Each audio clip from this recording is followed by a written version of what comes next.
Hrvatska posada broda za rasuti teret Anton Topić pod zapovjedništvom Ante Raguža spasila je sredinom svibnja ove godine na Atlantiku poznatog britanskog jedriličara Richarda Tolkiena, koji je doživio nesreću te su ga po vrlo složenim vremenskim uvjetima sa ozljedama glave podigli na svoj brod, zbrinuli, a potom živog i zdravog iskrcali u Americi. Teklo je tako da smo oko 4,5 zapazili jedrilicu, smijali smo se i vidjeli smo, evo, još jedan brod s nami negdje na sred Atlantika, dobro je i svak svojim putom. Da bi u međuvremenu čovjek zazvao Antona i rekao da je dobio udarac u glavu i da bi trebali obaviti spašavanje ako je moguće. Noć je dolazila brzo i kako bi vam rekao, mi smo svi poduzeli što smo mogli, brzo se obavijestio most da trebamo stroj da se smanji brzina i da imamo manovar. I ništa, nakon toga poziva u pomoć, odmah smo zvali zapovjednika Anta Raguža i alarmirali ciru posadu. Jel? Tako da su drugi časnik i treći časnik odmah došli na most, spremili smo se, pozvali smo noštroma, timunjere, svih, pozvali također makiniste da se pripremi brod za manovru i krenuli smo u akciju spašavanja, u manevriranje. Znači, Richard, naš Tolkien, biti imao je sreću, pošto smo mi bili relativno blizu, nekih 20 milja, ako me sjećanje dobro služi od njega, i on nas je identificirao putem AIS-a. Znači, i kontaktirao nas je na kanal 16 i mi smo u istom momentu pripremili brod za manovru, kako to već ide u tom postupku, i krenuli smo prema toj jedrilici. Koliko me sjećanje služi, vremenski uvjeti nisu baš bili povoljni. Bilo je 45 čvorova nordvesta i svela je bilo 4 do 5 metara, znači valovi visine 4 do 5 metara, to je nekih 8 force, pomorci će znati o čemu pričam. I sam prilaz, znači naš brod je 189 metara, jedrilica je bila 60 stopa, to je nekih 19,5 metara. I sam prilaz u tim uvjetima brodu nije baš jednostavan, sama manovra. Mi smo krenuli, znači, njemu od strane, od vjetra, da mu uzmemo vjetar.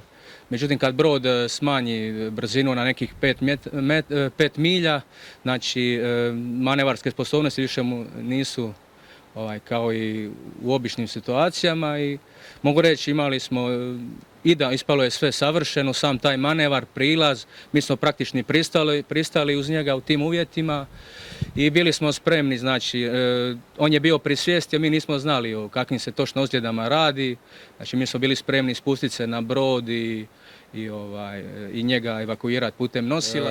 Drugi časnik i master i također timunjer su ostali na mostu, dok smo svi mi išli sa svom mogućom opremom koju smo imali za spašavanje na kuvertu dole. Podilili smo se tako da treći časnik je išao na provu i on je služio kao najbliža moguća osmatračnica da točno kaže, govori koliko brod mora lijevo, koliko desno, kolika je udaljenost.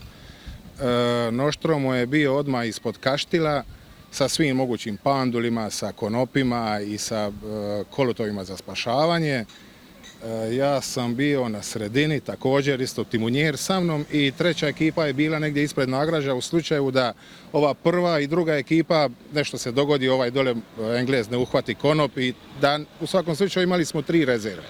Zatim nekako se uspio on popet na tu puškainu, a cijelo to vrijeme, pošto je bilo mora normalno na centru, na sredini Atlantika, uvijek ima nekog mora i brod je valjao, a ova jedrilica još više.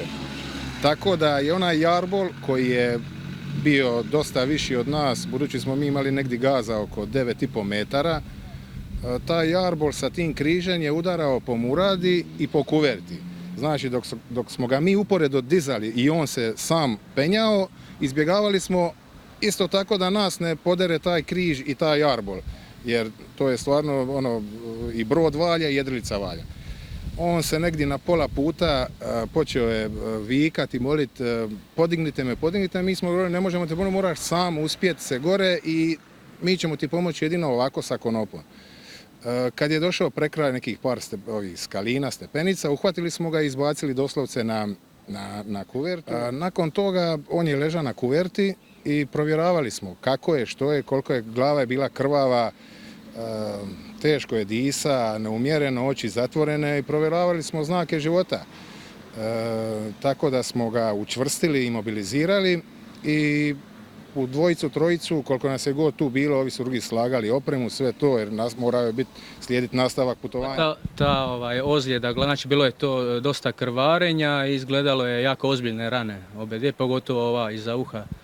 To da mi nismo mogli ocijeniti koliko je to duboko, ali izgledalo je dosta ovako nezgodna rana. Nakon toga smo ga okupali, pregledali sve, da li ima kakve unutrašnje bolove, jer tu je bio i ovaj momak treći časnik što ima iskustva sa tim gorskom službom spašavanja i svi mi pomalo imamo. Susrećemo se i s raznoraznim ozljedama i situacijama, tako da ima se onu potrebnu mirnoću u toj neobičnoj situaciji na moru.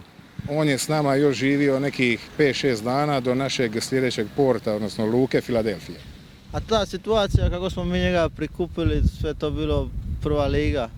Naš kapitan je u tomu se pokazao kao dobar koordinator, napravio je sve, sa svim nami koordinira. Eto, brod nismo mogli spasiti, bilo je to grubo vrijeme i brod se osika i pošao svojim putem. Ne znam su li poslije nami token govorio kako spašivaju taj brod, njegov prijatelj neki, da će provati neki ribarima ili jedriličanom se dovući do broda.